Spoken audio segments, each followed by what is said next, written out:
any excuse I can get to bring Central's mayor into studio, I'm going to do that. He's here with us now. Wade Evans is in. Welcome back, sir. How are you? Good morning, Brian. I'm good as always. God is good.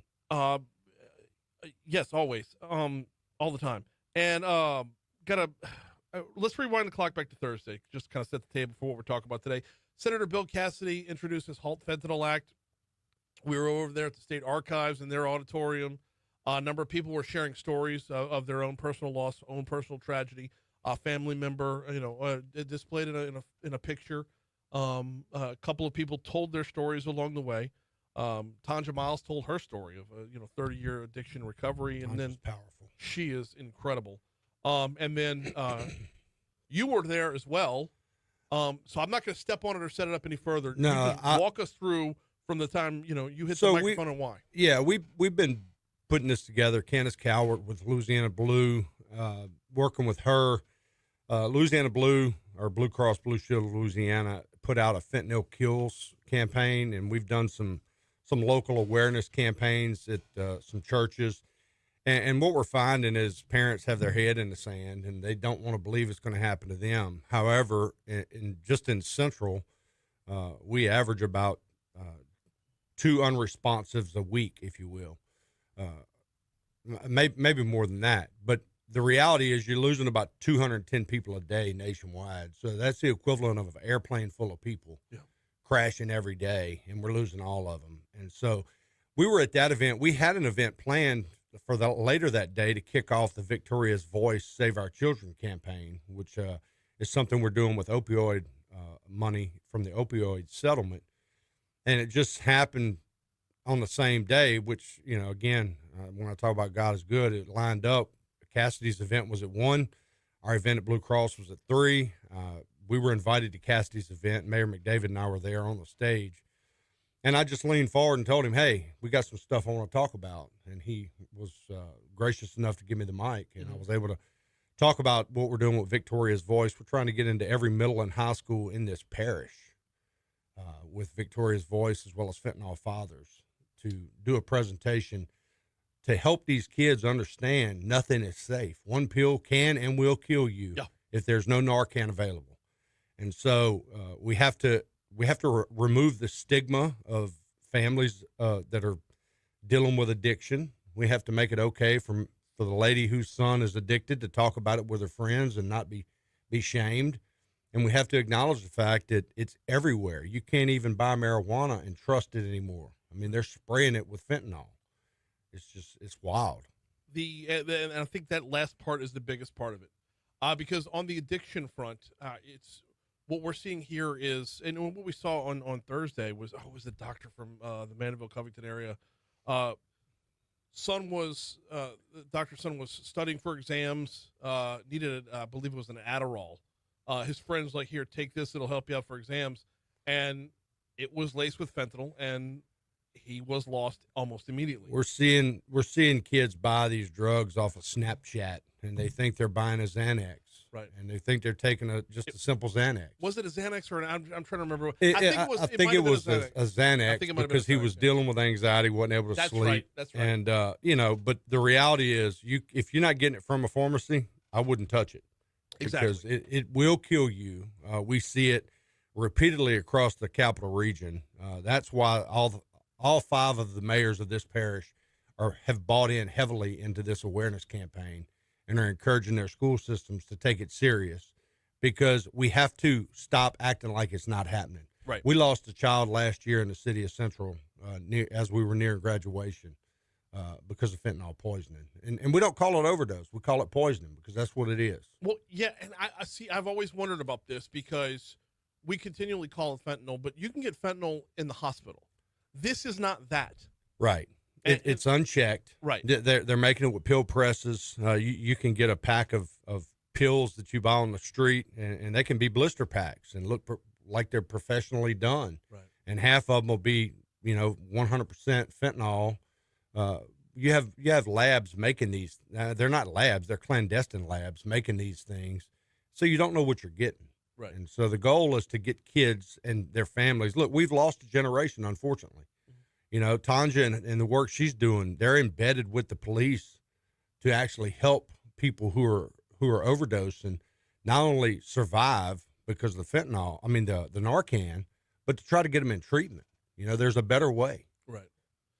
From 2017 to 2022, every year was a record year for deaths, fentanyl deaths, opioid overdose deaths, fentanyl poisoning deaths. Every year was a record year. 2023 was the first time we saw a break in it, and if I'm not mistaken, I think we went right back to a record for 24. Yeah, and you can attribute that drop to the awareness and the knowledge that we all have. So what happens is, you know, all the leaders of these cities get the notifications right when something happens, and so when we see an uptick, we can communicate. That allows Tanja and her team to go embed in areas where we know because we know you can notice when you get a bad batch, if you will. Okay. You can see the calls tick up, which right. means there's a bad batch out here. And so using data to target the affected areas has helped bring it down. Unfortunately, they're doing it with everything now. Right. Like I said, you can't even trust a bag of marijuana anymore. The laws are always going to be playing catch up. Laws are always reactive to a situation, right. very rarely proactive as well. But in this case, we saw a new law passed in 2022 out of the state Senate. It started on the state Senate side. Another law in 2023 that started on the House side. That was John Stefanski's law. And now we've got the HALT Fentanyl Act on a federal level. How long before the laws are able to catch up with where we're at? Well, I think you have to start making examples out of the dealers. However, the dealers know that, the suppliers know that for every dealer that goes to jail, they can find another dealer. Mm-hmm. And the dealer knows that every person they kill, well, you'll have 5 or 6 more line up to get the drugs. Right. And so it's a holistic approach. Yeah, you need to put the bad guys away, but you need to, this in many cases starts from a simple surgery. Somebody will have a dental procedure. They get Lortabs and they take them. And then before you know it, they get addicted. Your body gets addicted so fast and you can never get that again. Right. So you're constantly chasing that feeling. Right. And those that get addicted, sometimes they're addicted to the oxycodone or hydrocodone, and then the prescription just gets cut off. Right. And there's no recourse through your doctor's office to say, whoa, like I'm feeling something here that needs right. I got that. Yeah, I need to wean this off. Right. So you're left with the addiction, but no way to treat it through normal means. Yeah, and these are people who are productive members of our society. Oh yeah. Just end up in a bad situation, have an injury, and before you know it, their whole life's thrown away because of the opioids. Right. And so the holistic approach is, let's address the youth today that we haven't lost yet. Yeah. Let's make them aware. Let's help the families recognize the warning signs, which is what Victoria's Voice Foundation does. The Fentanyl Fathers group is a group of fathers who've lost their children. And look, this cuts across every racial line, every economic line. It doesn't matter. And so the cool thing about Fentanyl Fathers is it doesn't matter the demographic we're talking to. We have speakers. Mm-hmm. We have speakers because we can relate. It's a real thing. And I just applaud these families who are willing to stand up and not let their child's life just be lost. Well, a collection of families that was on stage on Thursday. It was very, very powerful. And to hear the stories be so varied and yet at the same time so intertwined. Exactly. So you had that was an example of the reality that it doesn't matter your socioeconomic status. Right. You had doctors, children. You've had just regular families who are just trying to make it through the day. It doesn't matter. It's kind of like flood water. It doesn't discriminate. Yeah. No. Exactly. That's a very, very apt analogy right there. And as invasive and pervasive. There's no nook and cranny of society that floodwater can't get to. There's no nook and cranny of society that something traced or laced with fentanyl can't get to as well. I look, as a father of 3, and my oldest is in her freshman year in college right now. This is one of the things that I feel like I can't hammer home enough. Look, it's scary. It's scary because, kids in college. I mean, I was there. I got a test coming up. Let me just get Adderall. Yep. But now the Adderall will kill you. If you get the wrong one, it will kill you. And there's literally no way to know unless it comes across the counter at a pharmacy. That's Correct. The only viable outlet right there. Yeah, we went to D.C. for National Naloxone Awareness Day in June, and that's the day that Victoria died. The Siegel family started the foundation 10 years ago when their daughter Victoria died. But, the big thing is we need to take the prosecution of this and make it federal, because we have too many judges at the local level that have just too much discretion, if you will. Yeah. And, while we have great laws, if you have discretion from a judge who may be an activist judge, then you know what that gets you. Well, it gets you access if you are, connected. Right. It gets you a slap on the wrist if you have a sympathetic judge. There's nothing uniform about it, and there's certainly nothing punishing about it. Right.